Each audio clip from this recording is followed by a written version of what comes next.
So రైతుల ఆందోళన ఉద్రిక్తంగా మారిపోయింది. శంషాబాద్ బహదూర్గూడలో మళ్ళీ ఉద్రిక్త పరిస్థితుల్లో చెలరేగిన దృశ్యాలు మనం చూస్తూ ఉన్నాం. పోలీసులపై రాళ్లు కుర్చీలు విసిరేశారు రైతులు.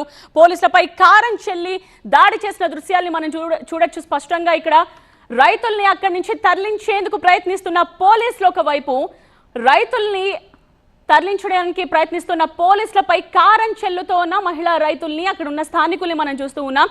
సో ఆ మహిళ చేతిలో ఆల్రెడీ కారం పట్టుకుని సిద్ధంగా ఉంది.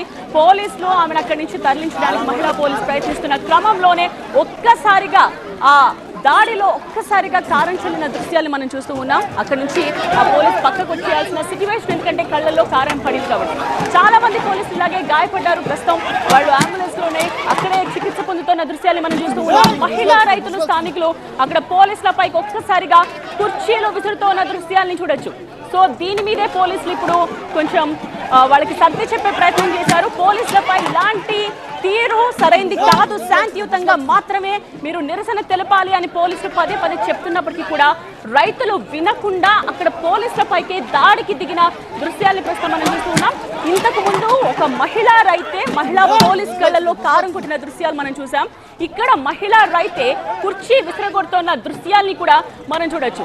అంటే కొంచెం కారం చేతిలో పట్టుకుని వచ్చారు అంటే ప్రిపేర్డ్ గానే వచ్చారని మనం భావించాల్సి ఉంటుంది. బికాస్ కారం తీసుకొచ్చి పోలీసుల కళ్ళల్లో కొడుతున్న దృశ్యాల్ని మనం స్పష్టంగా చూస్తూ ఉన్నాం. కొంతమంది పోలీసులు గాయపడ్డారు. ప్రస్తుతం వాళ్ళ అంబులెన్స్లలో చికిత్స పొందుతున్న దృశ్యాలు, అక్కడికక్కడ వాళ్ళకి ఫస్ట్ ఎయిడ్ చేస్తున్న దృశ్యాల్ని కూడా మనం చూసాం. చూడొచ్చు, ఇక్కడ క్లియర్ గా మీకు కనిపిస్తూ ఉంది. ఒక మహిళా పోలీస్ ఇబ్బంది పడిన దృశ్యాల్ని మనం చూస్తూ ఉన్నాం.